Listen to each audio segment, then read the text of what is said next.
And so if we could just, if you've written down your questions, if we could go ahead and get the panel started, I think we're going to do that right away. So if the panelists could come up here, I think that would be great. So as they're coming up here, we have Aaron Fox, who you all know from his policy work at the Gay and Lesbian Center. We have John Riley, who is a benefits counselor at APLA. Yes, go ahead. A round of applause for them. We have Michael Kelly, who is a patient at Northeast Valley. And we have Derek Butler, who's in the restroom, who is the Associate Medical Director at the THE Clinic and faculty at the Drew PATC, and we have Carlos from DHSP, so that's the quick introductions. And so I told Dr. Butler we would start with him because he's got to see patients, but maybe if we don't mind, Michael, if we could start with you. And I did ask the panelists to consider some things before they got here, so if you could share with everybody what you've heard about this change so far and maybe anything you learned that was new in the last 40 minutes. Tom, before we start, I just want to make sure everybody please leave your clickers on the table so that folks can pick them up. Thanks. Oh, yes, thank you for that. They're free to you. They're $35 to us and have no value on eBay. Okay, great. Thank you for that.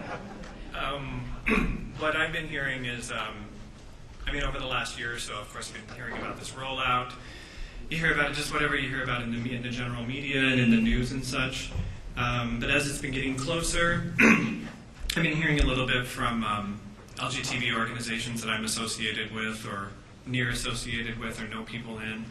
Just a general buzz starting for me in the LGTB community, starting to talk about it as an uninsured person. And then my most recent doctor visit with Artist Mo at Northeast Valley, which was just a few weeks ago. She said she was starting to talk to patients as we're getting closer to October 1st, patients that she probably wouldn't see until after October 1st, about what the health plans were going to be, what's going to be covered. And I was, prior to that, when I had health insurance, I was a patient of hers at UCLA, so she went over both of the options for staying at Northeast Valley and if I was able to return to UCLA.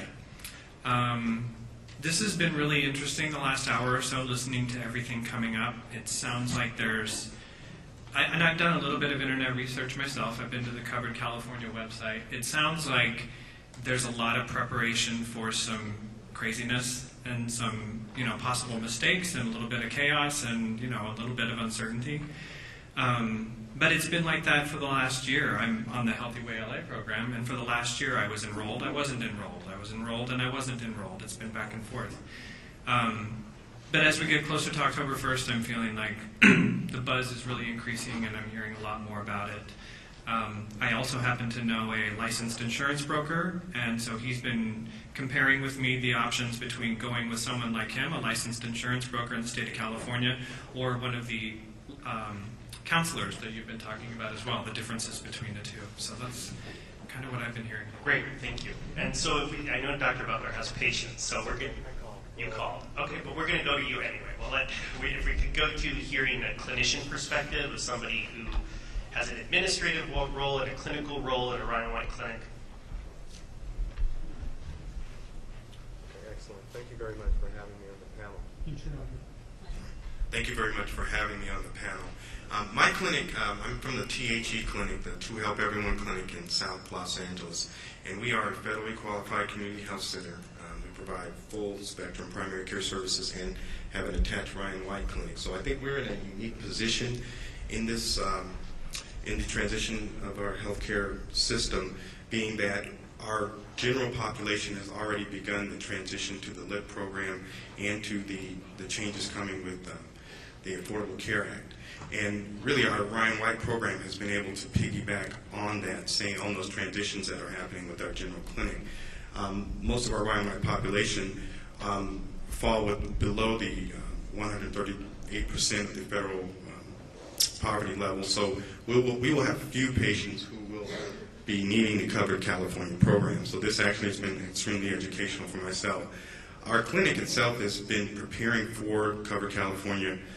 We've received grants from the federal government to hire enrollment workers, outreach workers who are to go into our vicinity and our community to educate the the general population, and then also to work with our own clients, those who will be eligible for covered California, excuse me. I guess I'm colored in California, but no, covered California. And so when patients who, for instance, are coming to clinic and are financially screened, they're either basically triaged into, okay, you're going to be in Healthy Way LA and LIP, and you will receive Medi-Cal going forward. Those who are not eligible for Healthy Way LA, or those who would be for Covered California, then receive kind of separate counseling about what steps they're going to need to take. The complete and a presentation like this, I think, would be useful for our staff and our clinics, but I think most of it has been on an individual basis in terms of guiding patients. I'm actually going to take much of this back to my clinic, my HIV clinic, for those few patients I know who would fall into this category. It was asked, I think one thing that many of us in our HIV clinics, Ryan White clinics, is the question of, will patients stay in our clinics? I mean, many of our patients love our clinics and will stay, but there's always those who feel the grass is greener, and I think that syndrome, because many people have never had insurance except Ryan White or now LIP, and all of a sudden they've got a Blue Cross card or Health Net card, and it's like having a new Macy's credit card. You want to go out and test the water. So I'm certain some people will leave, and I think some will come back when they realize that things aren't necessarily that much better elsewhere, and actually they miss.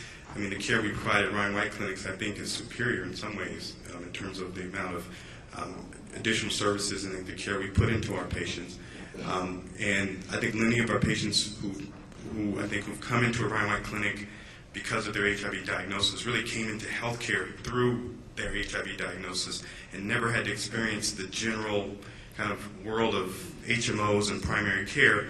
They just don't know what it's really like out there when you're just at some private doctor's office somewhere you're just one of the crowd, and not realizing that the care you get at our type of clinic is actually, I think, barely specialized and unique.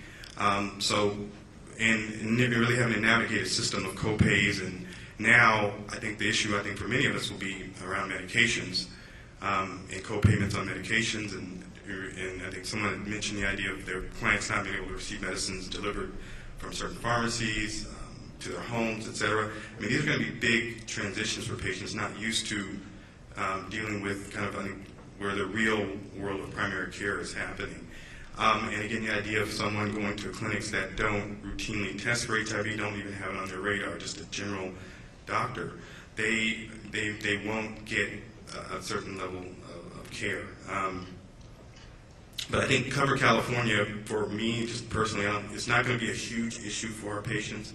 Our clinic is ready, and we will be accepting those insurance plans.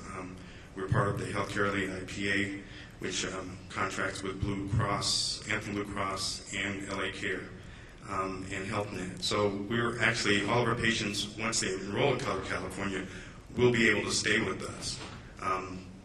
But if they choose to is the question. So, I know our clinic is really trying to prepare ourselves, market ourselves as a great place to be. And I think most of the Ryan White clinics and health centers are really trying to position themselves to be ready for those patients. Because they're going to need to be competitive with the other opportunities that patients will have once they've received insurance. Great, thank you. I thought that was great to hear from a clinician who's talking about patients will have choice, and so they know that they have choice. They can choose one of those other health plans, but if they want to stay with you, you can tell them the health plan they need to choose to be able to stay with you. And if they don't and they want to come back, they won't be able to do that. So I think that's another important thing to share with you, because there will be similar issues for patients who are new to Cover California.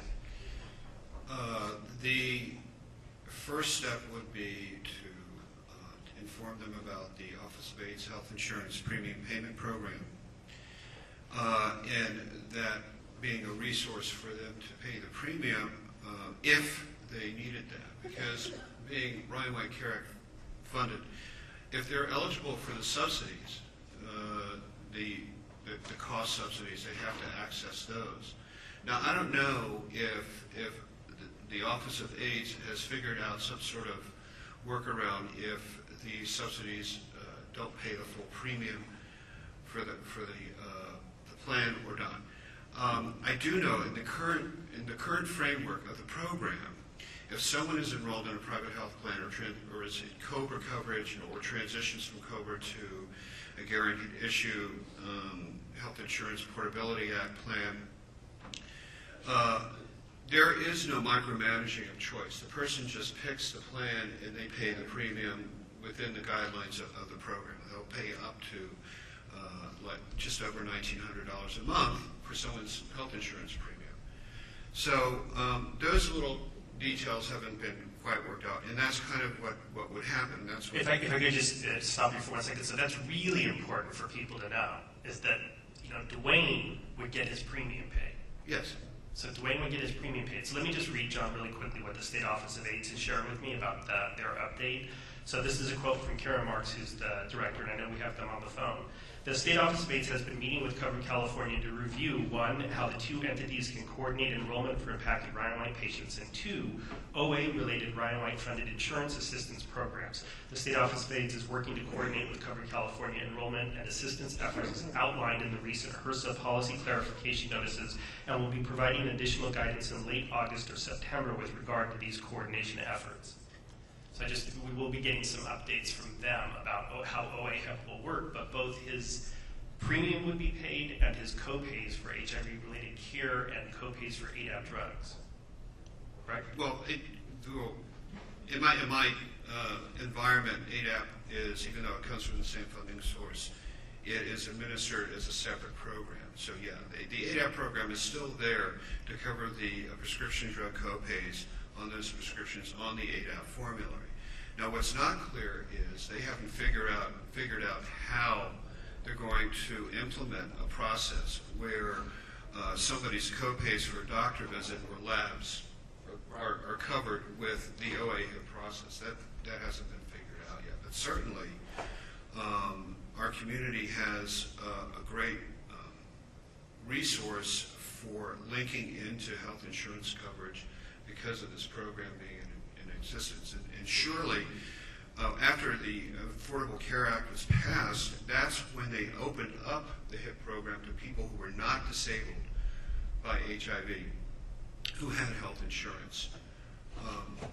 And I have a concern for the state's ability to meet the expanding capacity of people accessing it. Because when they did open it up to people who were not disabled with HIV, who came through the doorway for services, they had a difficult time keeping up with the caseload, and they still do. And I think that's been a concern that's definitely been raised to them, and maybe that's a good time to transition to policy a little bit in Aaron, and to think about what policies are going to need to be changed. Or I know that the state's talking about a new contracting group to work with that. Did you have something else? Yeah, I had one more thing to add. I just wanted to clarify that HRSA is strongly recommending the Covered California enrollment for people who are getting CARE Act funded services, but it's not mandated. It's voluntary, and if they choose not to enroll in a Covered California plan and bear the burden of the tax penalty, they can still access ADAP and Ryan White Care Act funded medical services as they do now. Aaron, do you have anything you want to add to that? Yeah, I mean, I think that it's important to note that will still be available to people, and I think that when we look at the scope of services in the qualified health plans, it's obviously more significant in certain ways, including hospitalization and inpatient care, things like that, than Ryan White is currently. But I think that one of the distinctions I really want to make is that, when we're talking about someone who's HIV positive and interacting with Covered California, it's very different than when we're talking about someone who's HIV negative and interacting with Covered California, because there's going to be different ways in which the person who is HIV positive and would also qualify for the AIDS Drug Assistance Program would meet their incurred costs through Covered California. An HIV negative person coming into Covered California is not going to have those same opportunities, but is also probably going to have more of a choice on what sort of plan they want to gamble with, because ultimately what you saw up there was 4 tiers of plans. And because they have allowed people to make choices on certain plans, obviously certain plans have lower premiums, certain plans have higher premiums. So if you're someone who is really young and you don't really think you're going to access healthcare services, you can get a catastrophic or a bronze plan and pay very, very little up front. But if you do get sick or you do have an emergency, you're going to have to pay a lot out of pocket. And that would be the reverse if you were to go up to a platinum plan. So I think there's a couple of things I wanted to stress as sort of policy in general. The first is that we don't have all the information that we need currently. We don't have all the answers because the state does not have all the answers. They have to develop the ways that they're going to interact with Cover California and make sure that there are mechanisms there where they can make sure they can cover premiums and cover drug copays in a way that they might have not done before, because this is a brand new product. And then, we're constantly seeing this change. Even though the bill has been passed, right, we're constantly seeing regulations and guidance come out, some of which is clear, some of which is very vague. And this process is going to take a while for it to come to fruition. And I think that we're looking more at years rather than months. I know we have 60 days before open enrollment, but looking at it from a policy perspective, and I think looking at it from a perspective of how this is really going to work on the ground, it's going to take much, much longer for this to actually happen. Because like we saw on Tom's poll, there's a significant amount of people in this room who are engaged in forums like this who didn't know necessarily a lot about Cover California. And there's a significant amount of people out there who don't know about it and who won't even know about it even after the outreach and education grants have come to their end as well. So I think that while we are working as hard as we can, both with the State Office of AIDS, the county, with Cover California, to get sort of all of the pieces of the puzzle together, it's going to take a while. And I would say that while that's happening, know that there are people who are sitting in this room who are working on this very, very actively all the time to make sure that people with HIV both have access to the new opportunities, yet also maintain the level of care that they currently have and don't fall out of care. And the other thing I would stress as well is I know that much of the communication that comes from the state, whether that be Medi-Cal, whether that be the State Office of AIDS, can also be confusing for people. And at the Gay and Lesbian Center, we see people who have private insurance, we see people who are on Medi-Cal, we see people who are on Ryan White, and we see people who have no insurance whatsoever. So we sort of span over all different buckets of how people access care. And anything that comes from any kind of state entity or healthcare, I would say you should instruct anyone you know or yourself, bring that to your provider before you act on it. And make sure that you understand it completely before you take any action, and you do that in a timely manner, because I think that's really going to be key for people, because this is really confusing. And the more presentations I see and the more I talk to Cover California, the more questions I have and the more confused I get. So for someone who's entering a world where they've never had health insurance before, this is going to be even more confusing for these people. Let me just make a quick comment, because you talked about what the Gay and Lesbian Center is doing about letting people know, and Dr. Butler talked about the HIV-QAL measures and all of the work that we invest in measuring our success and having quality improvement. I think are really good cases, not just on an individual level, but a public health level, for someone, at least in this first year, staying with their current provider and figuring out how that's possible to stay with their current provider. You also reminded me the State Office of AIDS is doing key informant interviews with Ryan White clinicians and administrators across the state. So Dr. Butler was one of those, the clinicians at Gay and Lesbian Center were also in those key informant interviews to do a meeting in the fall, probably in the next month or two, with the administrators and the medical directors of all the Ryan White clinics to talk through a lot of this stuff. So let's go to DHSP. Oh, actually, John, you wanted to make a comment? I just wanted to sort of dovetail on what Aaron was saying. One of the big pieces that needs to happen is you're having a whole population that are entering the private health insurance marketplace that have no idea what that means. There needs to be like an HMO 101 for people in order for them to be informed enough to at least make a choice and understand how to, the mechanism of remaining with somebody they want to remain with, or, you know, what the process is to switch. Great. I just want to say one more thing. As far as providers go, I wouldn't want to put all of the onus on consumers. I think the providers have a responsibility to inform both their patients and their communities and their constituencies about these options. Whether or not they get funded for that or not, it's going to be something that we have to do.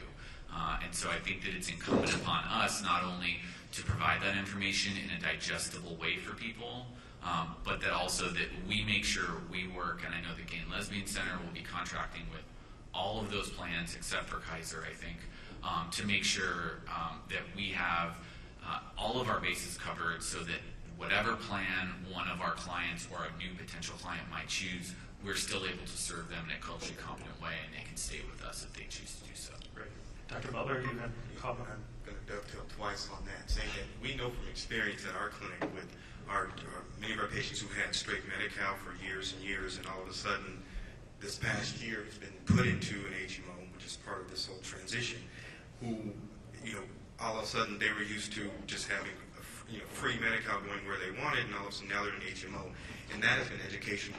Our front desk staff has had to kind of transition to educating patients about HMOs in general.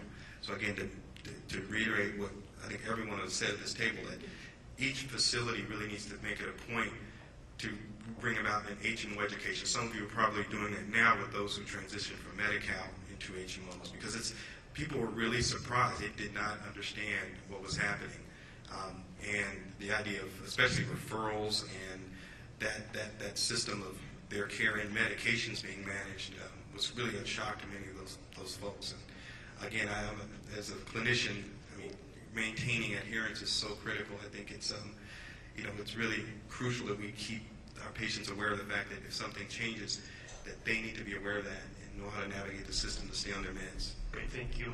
But maybe before Carlos comments on what DHSP is working on, remind people that it's not just the physician, but it's also mental health and pharmacy too, that may be changing for people. So they may get to stay with you, but if they're seeing an MFT, they may need to see an LCSW according to the plan rules. So Carlos, what's going on at DHSP? Good morning, good afternoon. I think Good it's everybody. 5 p.m. Yes, 5 p.m. First of all, I think it's going to be very important that we remember a couple of things. The local Ryan White system of care got on this roller coaster ride of healthcare reform 2 years ago. And it will continue to be on this ride for the foreseeable future. And what has helped us navigate relatively unscathed the first 2 years, and I say relative, there have been issues and challenges, but is that as a group we work together with community partners, with consumers, other stakeholders, our sister county agencies, and the commission to make sure that we minimize to the extent possible disruption in care. And as we know, even with all the forethought, there have been times where we have had to scramble when we become aware when the patient has had his or her access to care or to medications compromised. And I think it's going to be understanding that this is going to be a very difficult process for both consumers and providers in the next couple of years. And to keep in mind that we still need to work together, continue working together is going to be very important. As everybody have highlighted before me, not everyone knows all the parts of the puzzle and how they are all going to fit together. Some of this is being decided as we go along and as issues come up. The second piece is that it's going to be very, very important, and this is looking at, as we learned through the first 2 years, not everybody's going through the same transition and the same change process. There are different,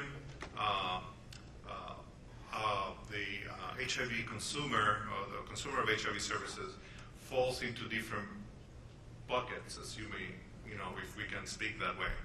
You have people who have private insurance, you have people who are uninsured, you have people who are in Medi-Cal, people in Medi-Medi. And as we learn, a lot of these changes happen, and when they bring issues to the table, we think they're talking about one particular change process, but it's a different change process that they may be actually going through. Like Dr. Butler referenced, people who were on fee-for-service Medi-Cal, who could access Medi-Cal everywhere, and then they go transition into the HMO, managed care Medi-Cal. That was a very different process. That was a different process that the local stakeholder community was not part of, but we still needed to address those concerns, and this goes to Brad's point. So it's not only keeping track of what's happening with Cover California or with the low-income health program / Healthy Way LA, but it's understanding when someone brings up, if we want to help someone, when someone brings up a concern, is to know which particular bucket or transition path he or she is on. And that is very challenging. As we have learned, we spend a lot of time, and we're still spending a lot of time with financial screeners in the clinics, having to sort through when someone comes in, determining a payer source, putting them in the right path, whether they are Ryan White, Medi-Cal, Healthy Way LA. Now we're adding 6 health plans to that mix. And that's a lot of work for them to navigate and understand and become subject matter experts, like John, and some of the other financial screeners and benefits counselors that we have in the field. So that's going to be very challenging. The other piece is going to be very important is for providers, and I think you heard from a couple of providers, that they become part of the networks of the 6 or 5, because Kaiser is a closed system, of the 5 health plans that are out there. What we have learned through the last few years, through some of the several transitions, yes, Dr. Bartlett is right. Some patients may think they got now this health card, and they may want to go and try another provider. But what we have also learned in terms of the HIV community in the Ryan White system of care, the patients, they're very reluctant to change providers. But if your agency is not part of the health plan that they choose or that they may be able to afford to join, they will have to change. So to minimize that disruption, if we learn from the LID transition, the Healthy Way transition, where we work to make sure all the Ryan White providers were part of the low-income health plan, that process, we were able to partner with DHS to make it happen, but this other transition, it is up to each individual provider to become part of those health plans so that you can provide more options for your patients to stay at your clinic. That is one piece. Now, the other piece that we are pivoting within the HSP is to look at this whole issue of insurance premium support and co-payment. This has been a moving target and has been elaborated before. HRSA has been issuing clarifications. There have been some respite granted for the last quarter of the year in terms of eligibility determination. But the mechanics of how that's going to be operationalized is going to be very challenging. First of all, the local Ryan White system, we need to get a good grasp of what the state is going to cover. Because then the Ryan White system, the local system, will wrap around that.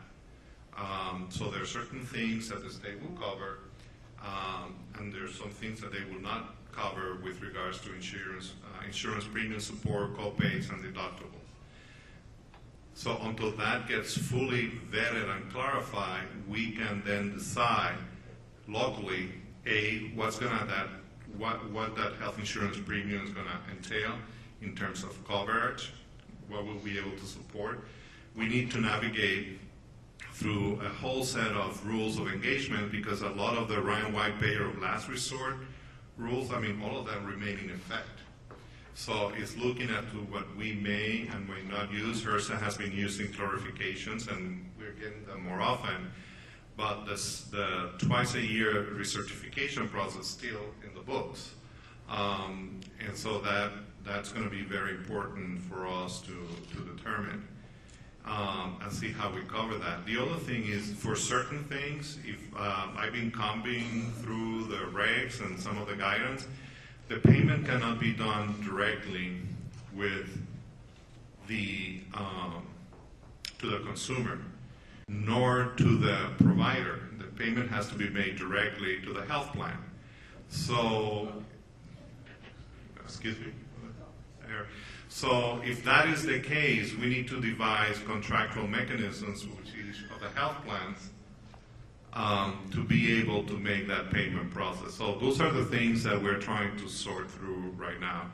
And we're going to be working very closely with our community partners, with the Commission, to make sure that we sort through these issues together and develop the best approach to educate providers and consumers as to how we're going to operationalize that.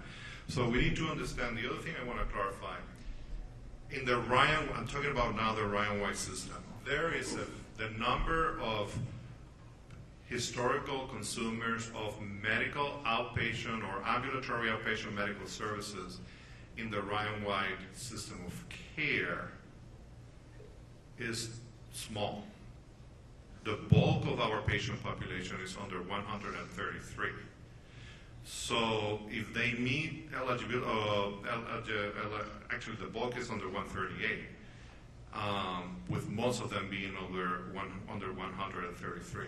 Most of those patients, if they're qualified for expanded Medicaid program, that's where they will go. And that's where you have the less out-of-pocket expenses, if any, for this population. You still have the 134, 138, some other ones.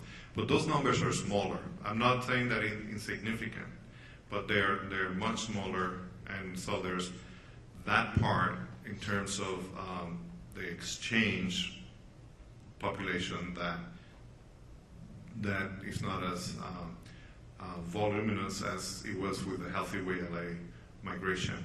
We also know that a significant number of those people under the 138 FPL may not qualify and will remain in the Ryan White system of care. So we're still refining those numbers as we go along. So that's, the other piece was on the services. I did want to comment on that slide, because what you had on the Ryan White, there are things about the Affordable Care Act that's great that expands some other, like hospital services, emergency care services, things that are not currently covered by the Ryan White program. But on the left column, Ryan White, the local Ryan White, what you had on that slide, what Ryan White defines core medical services. Well, there are some services on the ACA menu that are still covered by the Ryan White program. Certain substance abuse treatment services, certain mental health services. You keep reading on the ACA. Medical case management, well, our medical care coordination is more exhaustive, is more comprehensive as we have implemented now, and we assume that we're going to continue with that. The same way we did with the LIV, where we understand that under Medicaid care coordination is not as robust as our consumers require for us from the system of care. Those are the other kind of decisions that we're making as to those other services, how they would wrap around and fill the gap. Okay, so we thank you for the extra time, Craig, and I also thank everyone for being patient with your questions. So we have 5 minutes left for any questions people have of myself or the panel.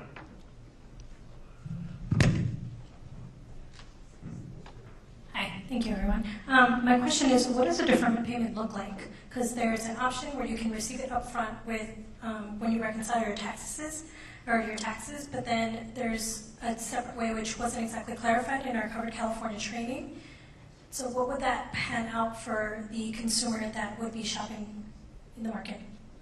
So, and I would say this is probably, this is a choice that folks can make, and they can either have their premium support go directly to their monthly premium, which the federal government and conceivably the state office of AIDS would send that money directly to the health plan to cover the premium.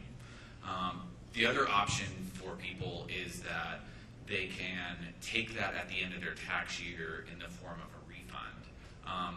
That is set up probably not for someone who has been diagnosed with HIV, because they're going to need continuous care and they're going to want their premiums paid every month, I would think. So that's how the system was set up, but I would think that we would definitely advocate that our clients choose to have that applied to their premium each month, so they make sure that their premium is paid each month and they're current with their health insurance. And I think once again the mantra has to be, don't let something let you fall out of care.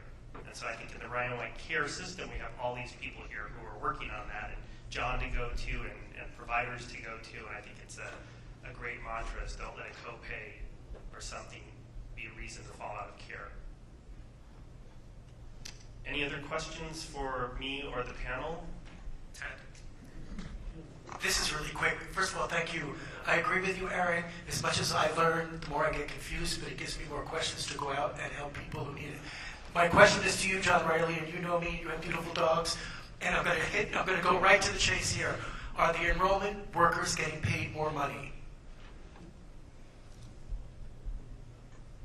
If you're talking about the enrollment workers for the Office of AIDS Health Insurance Premium Payment Program, no. To me, that's a concern, because often when you see an enrollment worker, they have their heads in their hands, not you, and I've met many of them, because they're so overwhelmed with the work, and then the work on top of that to get the patients engaged and keep them engaged in whatever it is that it is, especially with this healthcare program. My hearts go out to you, and if I could wave the magic wand, you'd all get more money. So Ted, there is going to be, and I want to make sure that everybody knows this, who currently enrolls people in any sort of public or private health insurance plan. You can apply to be a certified enrollment entity through Covered California, which means that your enrollment workers would be trained by Covered California to enroll people in these qualified health plans, and for every successful enrollment, you would receive $58. So it's essentially fee for service. And if you would like to look at that application, it's currently up on the website, and I think it's hbex.ca.gov. So if your organization would like to do that, I know many of the organizations in the room have already started that process. That's available as well. And just to wrap that one up, theoretically, with the State Office of AIDS, a new enrollment or a re-enrollment is supposed to be $50, and a recertification, which is actually just one form, is supposed to be $25. Now, I'm not involved with the agency's finance department, so I don't know if it actually happens or not. So we have a lot of things we could talk about and probably take a couple days. Formularies we didn't talk about, and and specialty drugs and compounded drugs. We didn't hear from a female consumer. We didn't hear from a family and how it will change the family. So these are all things that we can have future panels to talk about in terms of implementing Covered California for with people living with HIV. We've got 2 minutes left. Any last questions? Yeah, we've got like 4 people, so we're going to go a little bit over, but folks, if we can try and keep their questions really brief, just because we're really running out of time. Thank you. Who's the next one? Thank you so much for coming out to all the panelists. It was a really great presentation. It'll give me a lot to take back to the office and read over and just kind of digest. And just to kind of make to add to the point that John was making and that Aaron was making, as a consumer who is on ADAP, a consumer who's on OA-HIP, there is an opportunity for the state to kind of step up their communication with consumers. I've had a lot of difficulty for myself with OA-HIP, getting communication in a timely manner as well as a lot of consumers that have helped to access the OAP HIT program. So that's kind of concerning for me to know that there will be more people knocking on the state's door for assistance, and the communication at this point is very, I mean, I really have to call a lot to get an answer. It's a lot of work for me, and I'm an informed consumer, and so I can only imagine people who are not as persistent as I am to try to get to, the information that I need. And then also, kind of what Aaron was saying about the communications that we're getting from the state. I have some examples that consumers have brought to me that it's just very vague. It doesn't say as to what program the state is sending information about. So, I mean, for me, I can look at something and say, okay, they're talking about ADAP. But for a consumer who's enrolled in multiple programs and going forward will be enrolled in more programs, it's going to be more confusing to get a letter that's very generic, saying there are changes are coming, more to hear, So I just wanted to make that point.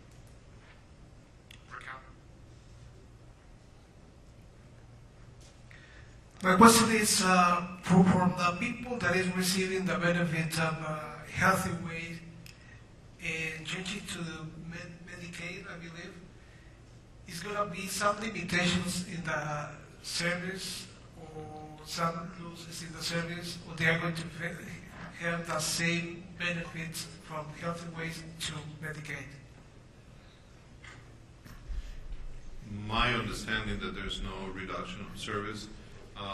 The issue, that's my understanding as of today. One of the issues is going to be the formulary, just to make sure, as we did from when people migrated from ADA to the Healthy Way, is reconciling the formularies. Because California has a very robust formulary that goes beyond antiretrovirals and includes some other medications. And Fareed.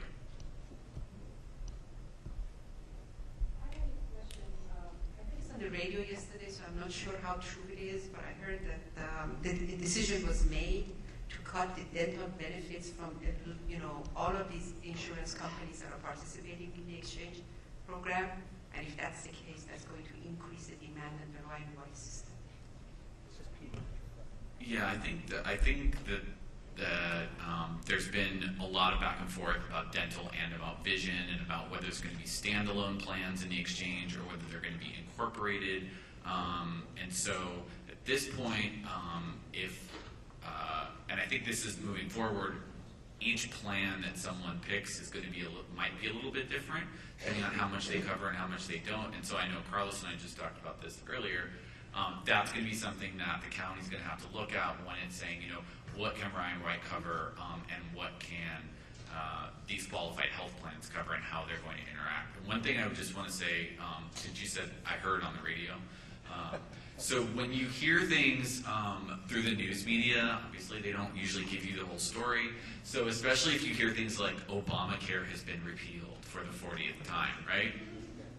Not true. Absolutely false. Did not happen. Obamacare has not been repealed. It will not be repealed.